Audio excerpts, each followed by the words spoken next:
Hello everyone. In this video we are going to talk about amino acid protonation states. And so our goals in this video are to apply our concepts of weak acids and weak bases equilibria to predict changes in amino acids based on the pH of the solution. And we're going to talk about what the PI is. So let's take a look. First, let's just talk a little bit about pH. So we know pH is an important parameter of biochemical systems. If you have a beaker of water, we know that pure water should have a pH of 7, but we also know it's not actually all just water. We know that there's some autoionization, so there's a little bit hydronium ion and hydroxide ion also floating around in there. And the ratio of those defines the pH. So if we have a lot more hydronium ion, we have a more acidic solution, a lower pH. If we have a lot more hydroxide ion, we have a basic solution, a higher pH. Now in pure water, you would expect this to be even amounts. But when it's been affected by something else, these can get off balance and it can be more acidic or more basic. So pH is a measure of the H plus concentration in solution. And remember, H3O plus is what really exists, but we use H plus as kind of a shorthand for our H3O plus.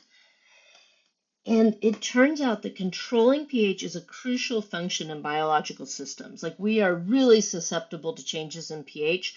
And so living systems are often buffered or almost always buffered to control pH. So they will contain some weak acid, weak base combination that can help control, right, or buffer our system, help control that pH. So let's review weak acids and weak bases a little bit. We tend to think of them as two different things, but really, if I think about a weak acid reacting with water, I know it's going to donate its proton. So I'm going to get hydronium ion. And I have the leftover, what we're going to list as A minus. So we have essentially two different forms. We have our protonated form and our deprotonated. And y'all, if you look, deprotonated, if I can spell, if you look at the reverse reaction here, so going back that way, this acts as a base. We looked at conjugate acid-base pairs in Gen Chem, so we've got the acid, we have the base. We have the protonated version, which can act as an acid. We have the deprotonated version that can act as a base. And if I think about a buffer solution where we have both a weak acid and its conjugate base, I know that I could use the Henderson-Hasselbalch equation. So we had pH equals pKa plus log of the A minus over HA. Now there was a version of this for bases, right? POH equaled pKb, but really we tend to just use this one, right? And the deprotonated version is always the base version, and the protonated version is the acid version. We're using these as shorthands. This does not mean it'll always have a negative charge, and this will always be neutral. We're using this for the shorthand for protonated version of the molecule, deprotonated version. So if I think about a case where I have a pH that's less than the pKa, so it's more acidic than the pKa, you can think about this a couple different ways. I know if it's really acidic, and we know the pKa is our tipping point. So at the pKa, we have half the base version, half the acid version, half deprotonated, half protonated. So if I am more acidic, that means I have a lot of H3O+. I have a lot of this. Le Chatelier's principle says that will push my equilibrium back this way. So when pH is less than pKa, I can expect to have more of the protonated version. You could do that mathematically, right? You could think, well, wow, if my pH is less than my pKa, so this will be a lower number than this, I'm going to need this whole thing to give me a negative value to make it work out. And for that to be true, I've got to have this ratio be less than 1. And we'll work one of those out mathematically for those of you who like the math in just a second. All right, thinking about the other way, whoops. When pH equals pKa, that's our tipping point. We have equal amounts of the deprotonated and the protonated version. And when pH is more than pKa, so now it's pretty basic. Now we have less of this. That's going to pull our equilibrium to the right. And we're going to have, whoops, more of our deprotonated version. So two different forms of the same molecule, protonated version, deprotonated version. Now let's apply that to our amino acids. So if we take an amino acid, and here I have alanine, and drop it in a solution, it is going to react to the pH of that solution. And our amino acids have at least 2 functional groups that can react. It has the amino terminal and the carboxylic acid terminal. Later we'll talk about ones that have an R group. They can also be protonated and deprotonated. So let's think about, for alanine, our amino terminal and our carboxylic acid terminal. Whoops. If I look this up, I can find that the pKa here is around 10. We'll talk about specific numbers later, but we'll say it's around 10. Okay. And I know my two options here. This thing can either be protonated or deprotonated, right? Those are the two options.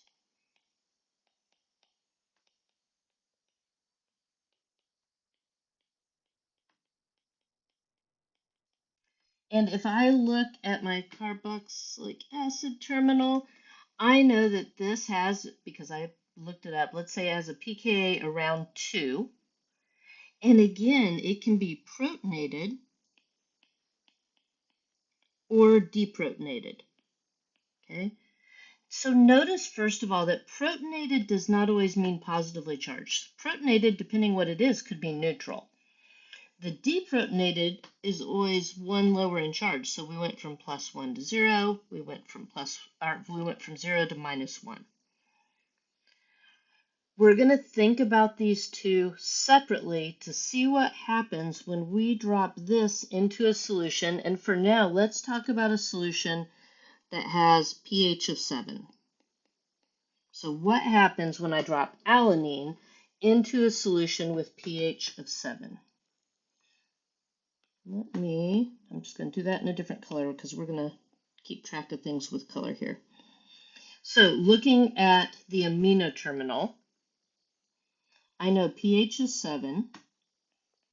I know my pKa is 10, so using Henderson-Hasselbalch, pH equals pKa plus log A minus over HA. Okay, and I could come plug in if I want, right? I know that the protonated version, this would be the one that we're symbolizing with HA. This is the one we're symbolizing with A minus. Or if it helps you, rewrite it. 7 equals 10 plus log. Ooh, it's always the deprotonated version, so I know that's going to be the NH2 over the protonated version, NH3 plus. Now, looking at this, I can do this kind of just logically thinking it through. To make this equality valid, I need this thing to give me a value of -3. It needs to be a negative number. That means this ratio has to be less than 1. I must have more of the protonated version. So I would expect this to primarily be in the form of the NH3, the protonated version, charged. Okay, you can think about that also. If we know the tipping point is the pKa, so at pH of 10, I would have half NH3 and half NH2. Then if I am below pH 10, I should have more of the acid version, the protonated version. I should have more NH3. And if it still isn't quite sinking in, solve it. Okay, if I solve this, I get -3 equals log NH2 over NH3 plus. And so I know 10 to the -3rd would give me this. So that means my ratio of NH2 to NH3 plus is 0.001. To get 10 to the -3rd, I definitely have to have more of this. So we are going to say for sure that this will be primarily in the form of NH3 plus. All right, that was a lot. Let's look at the one in purple over here, our carboxylic acid terminal. So when we look at this, we know we're at pH of 7, but our pKa now is 2. And that'll be log, and I just like to think about the generics, A minus over HA, deprotonated over protonated. So here's my deprotonated, we're symbolizing it with the A minus. Here's my protonated, we're symbolizing it with the HA. Okay, thinking it through in all the same ways, I'm going to say, wow, I now need this to be a positive number, so I need this to be more than 1. I've got to have more of the deprotonated. So I am going to expect this to be in the form of COO minus. Okay. You can also think, hey, my tipping point was at 2, and we are way above that. So above, more basic, I will have more of the deprotonated version. So I would expect when I put this amino acid in here that it will primarily have a positively charged amino terminal and a negatively charged C terminal. All right, this form is actually the Zwitter ion. Isn't that a fun name? So our Zwitter ion, I would actually write that as 2 words, or our Zwitter ionic form of our molecule, where we have balanced those charges, right? We have a positive charge on the amino terminal and a negative charge on the carboxylic acid terminal. All right. That was a lot, so take a deep breath, make sure this makes sense, and then let's take a look now at molecules that have, this is actually, we aren't there yet. This is actually just kind of an overview of what we just looked at, right? So if we have molecules with multiple ionizing groups, we are going to think through, okay, what happens if the pH is really low? Well, our NH3 group, both of them will be protonated, right? Oh, if we're in the middle, maybe one's protonated, one's deprotonated, and so on. We'll look at some examples of this in just a minute. Let's look at it like this. You might remember something like this from Gen Chem when we talked about polyprotic acids. So this is a similar chart. So when I do this, I'm going to come in and say, okay, all right, I've got concentration. So if I'm up here, I have a lot.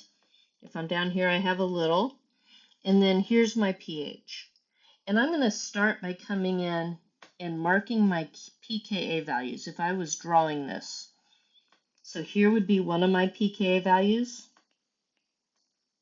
Here would be one of my pKa values for this particular generic amino acid. And think about that. If we are below the first pKa value, everything will be in its protonated form. And we're going to think about an amino acid that does not have an ionizable side chain. So in that case, this will always be positively charged, and this will always be neutral. So we have a +1 charge, right? We can draw a number line here. So if you think about pKa1 and pKa2,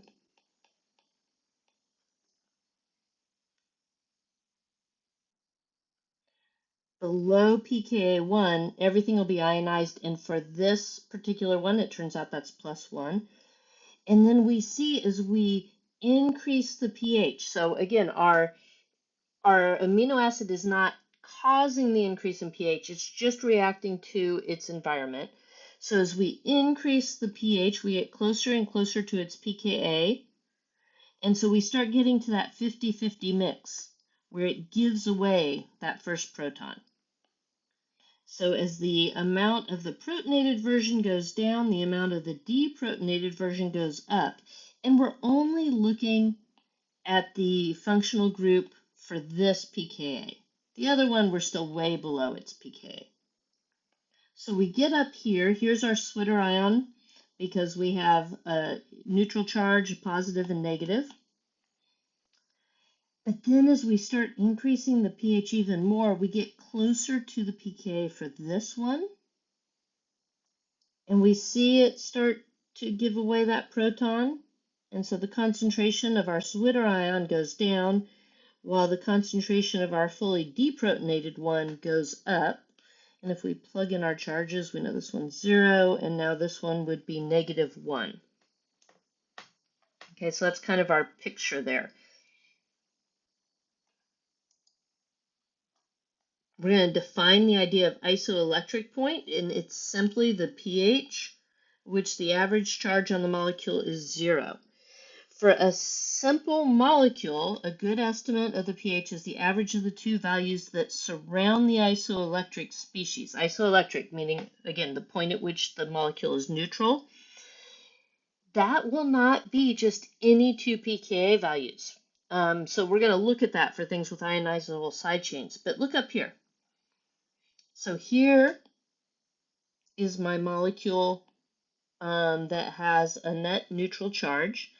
And so I want to find the pH where pretty much I have all of that. So I want to be right here. If I am close to this pKa, well, a lot of molecules are net neutral, but there's still a decent amount, right, that have that positive charge. If I'm close to this pH, well, a lot are still neutral, but you know what? We're starting to build up some that have a negative charge. So right in the middle is where I'm most likely to find an overall net neutral molecule. So averaging this pKa and this pKa would tell me what my PI was for this particular amino acid, right? And we can read it off the graph. It's going to be somewhere 5.5 or something. But we're going to practice actually calculating them. So let's do that for glycine and isoleucine. And let's start with glycine, and let's just talk through it and make sure it makes sense. You can think about this as kind of a number line with our pKa values. So when I look at glycine, I've got a pKa of 2.34. pKa1 is always the carboxyl terminal. And then I've got a pKa of 9.6, always the amino terminal, pKa2. If I think about my two ionizable pieces on glycine, I've got the amino terminal, so it could be NH2 or NH3 plus. And I've got my carboxylate terminal, so I've got either COH or CO minus. Below the lowest pKa, they will all be protonated. So I'm going to pick the protonated version of each. Change colors there. So we've got NH3 plus and COOH. This molecule would overall have a net +1 charge. As I move past that first pKa, now I'm going to say, wow, that was for this one. That's going to get deprotonated. So now when I look at that, I'm going to say, you know what? We're still below this pKa. This is still protonated. But now this one is not. Here's my zwitterion, right? And if I kept going, once I get up here, Now they're both going to be deprotonated. And so now I'm at -1. And so I'm going to find where my zwitterion is, and then I'm going to average those two values. For the amino acids that don't have an ionizable side chain, we're always going to end up averaging the two amino acid or the two pKa values. So here for glycine, it would be 2.34 plus 9.6 divided by 2 would be our pi. Okay. If I was going to do the same thing for isoleucine, so try that later.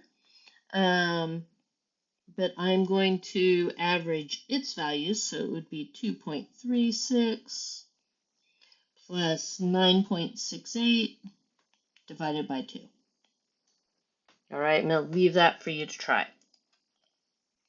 Because I want to move on now and think about one that does have an ionizable side chain. All right, so a little bit more complex. So if I'm going to draw my number line here, and I'm going to come up here and I'm going to look for aspartate in my table, and you would be given a table. And I'm going to write my pKa's here.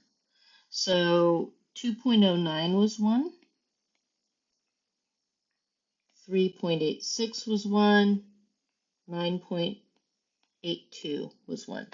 An interesting thing about these, when we did polyprotic acids, the pKa's were went from the most likely to be ionized, highest pKa, to lowest pKa, or I'm sorry, highest Ka value to lowest Ka value. But now what we're going to see is that the first pKa, pKa1, is always the carboxylic acid terminal. pKa2 is always the amino acid terminal. And then if it has an ionizable side chain, it'll have a pKa3. So when I look at this, again, I can think about what my options are, right? So I've got my C terminal, I've got my N terminal, and I've got my side chain.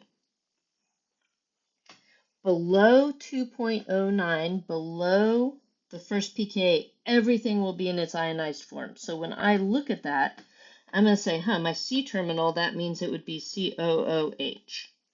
For my N terminal, I know that means it would be NH3+. And now I got to look at my side chain. Carboxylic acid. When that is ionized, when it's in the protonated, when it's in the protonated form, let's say it that way, when it's in the protonated form, everything will be protonated. Then it would be that, and I would have a net charge of +1.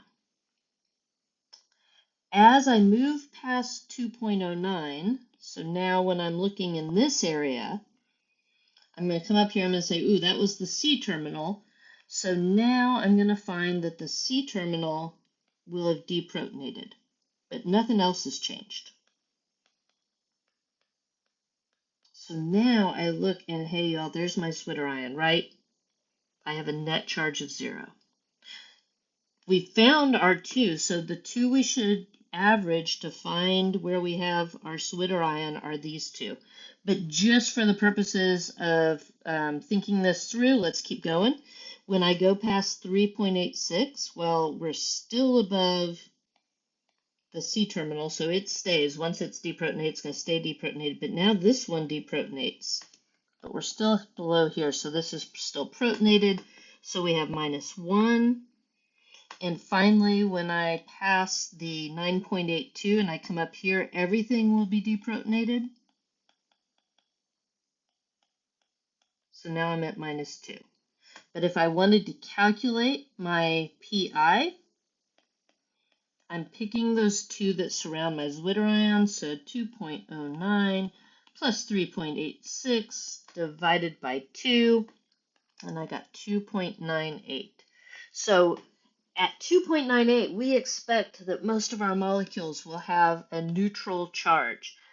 When I move above that, we start tilting more towards the negative charge. When I am below that, I start tilting more towards the positive charge. All right, and we can kind of see that. I don't love these pictures. I should make some more, some new ones of my own. But here are those structures, right? Everything protonated. Oh, the C terminal has deprotonated. We have our isoelectric species or our zwitterion. Oh, now the side chain is deprotonated. Oh, now everything is deprotonated.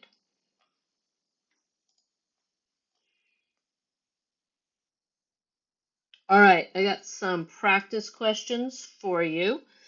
Amino acid histidine is unique because it has a pK of around 6, which means that at physiological pH, it can kind of have some of the protonated and some of the deprotonated version. So here's a question. What is the ratio of protonated to deprotonated at pH of 8? I recommend that you pause and actually try this. Test yourself. See if you got it.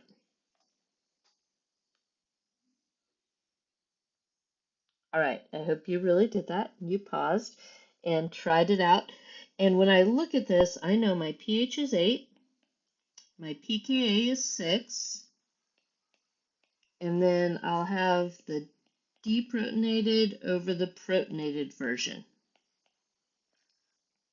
Okay?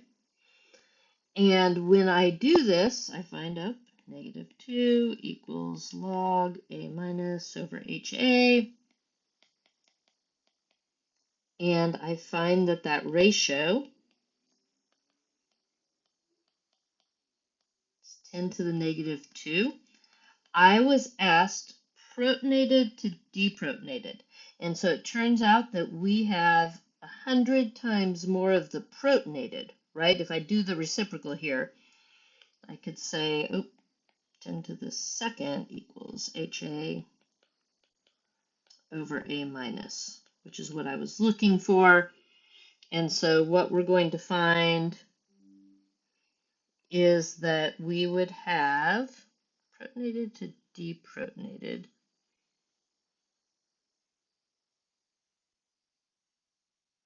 I'm looking at that, y'all. So protonated to deprotonated. So we should have a lot more of the protonated, but that doesn't make sense. So let's think about where I messed that up. Oh, because I can't do math. Look at that. All right, but this is why you stop and think if your answer makes sense. So look at where I got caught. When I was looking at this, I was like, all right, protonated to deprotonated, I'm coming up with this value of 100 to 1. But that doesn't make sense because I know when my pH is above the pKa, I should have more of the base version.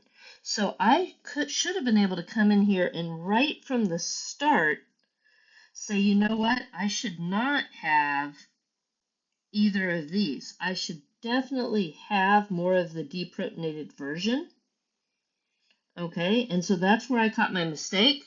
All right, let's fix it. My mistake was that 8 minus 6 is not -2, it's 2. Right? Those mistakes are easy to make. That's why you should always ask yourself, does my answer make sense? And so now when I do that, let's just erase this, we find that I have 100 times more of the deprotonated. So, whoops. So there's my answer. All right. Hopefully that made sense. And remind you to always ask yourself, does my answer make sense? All right, next question. Again, I am going to encourage you, pause for a second. Pause, pause, pause, and try this.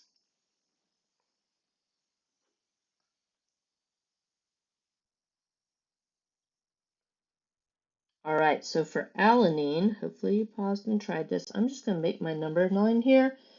We've got 2.34. We've got 9.69. I know I've got my C terminal and my N terminal. I know below 2.34, they will both be in the protonated version, COOH and NH3 plus. I know once I move past the first one, the C terminal deprotonates, and once I move past the second one, they are both deprotonated. So if I was going to draw my structures, and I gave you this, although you should know what alanine looks like, all right? But take a look. Here's your C terminal, right? Here's your N terminal. Here's our alpha carbon. It's our side chain. If I was going to draw this, at pH of 2, ooh, I'd come down here. I would draw this as COH. I would draw this as NH3 with a positive charge. Now, if I was going to draw it at pH of 7, I'm going to draw this with as a deprotonated version, negative charge, and this still is NH3 plus. And now, if I'm drawing it at pH of 12, this will be deprotonated, and this will be deprotonated. It'll be NH2. So actually, the way I have drawn it, you would not expect to see ever exist, right? The way this is, we never, if you come down here, you never have protonated and deprotonated in the same set of molecules. All right, at what pH would alanine be an effective buffer? And essentially for a buffer, you need to have both an acid and its conjugate base. You need to have both the protonated and deprotonated version of the same piece of the molecule in this case together. So if I am looking at when this would be a buffer, it could be either near the pKa of 2.3. So this part would be acting as a buffer. You'd have some COH and some COO minus, or it could be near this pKa, where you'd have both NH2 and NH3 plus. So the right answer here is that one.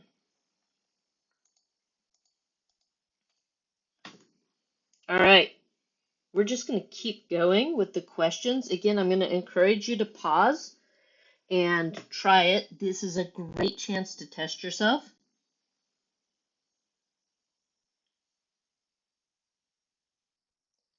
All right, if I look at isoleucine, I'm going to say, it has two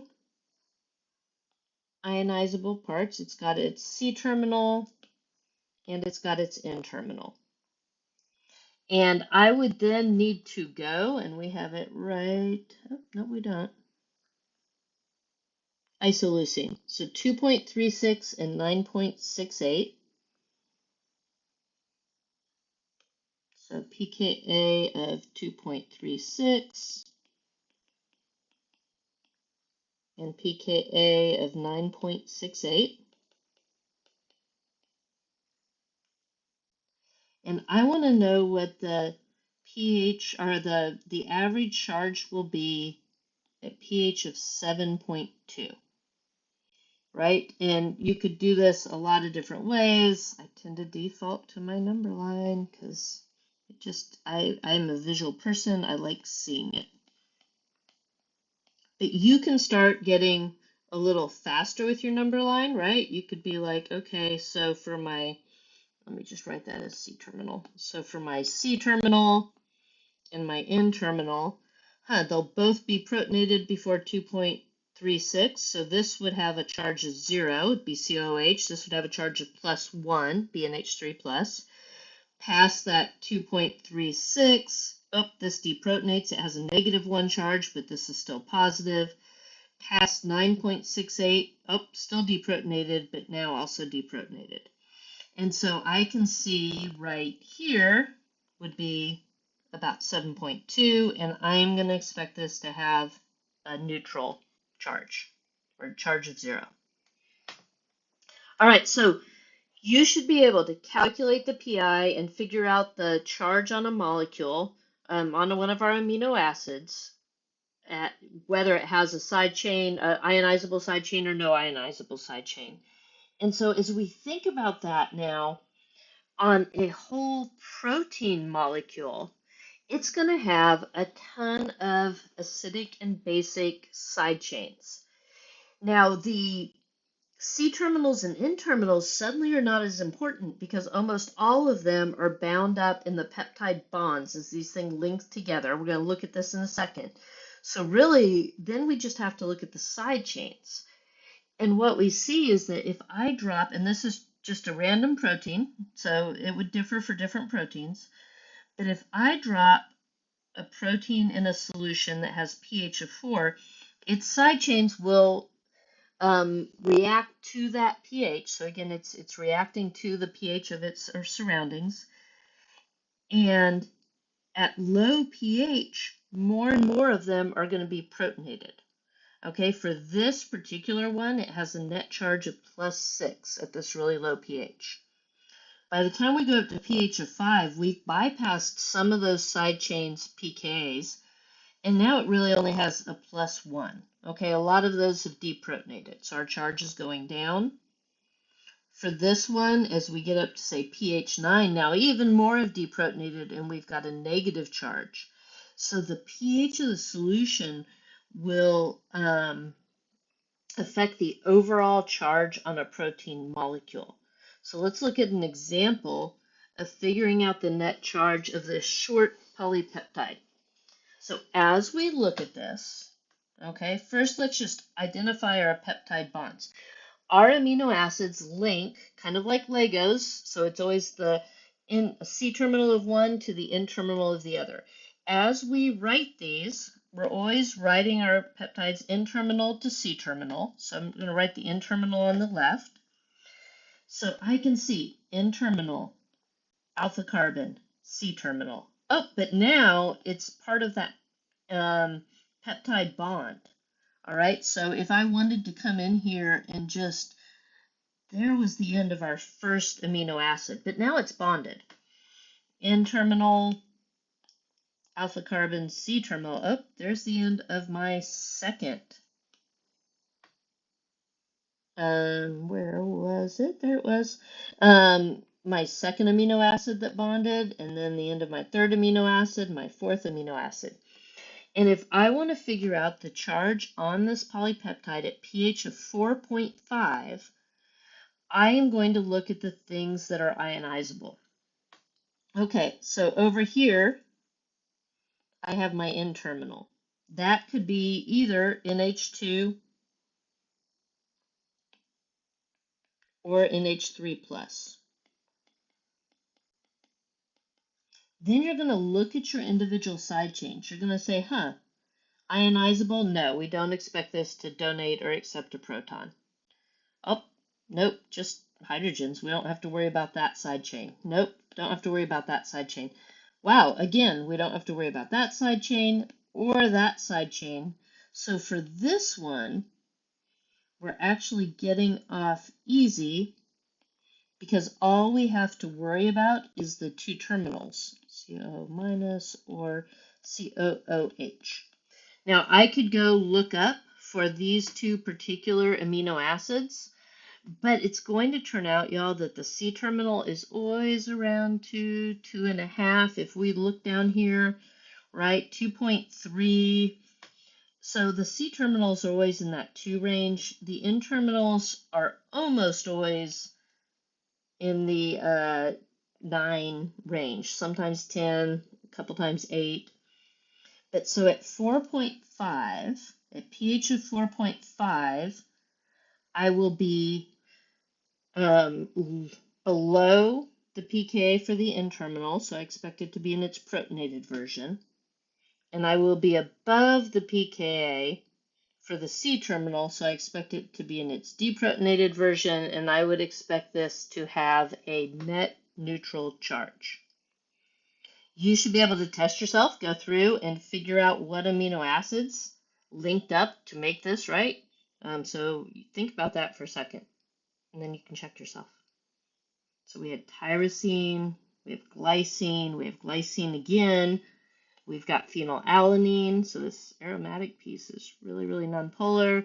We have isoleucine, okay? So we have our amino acids.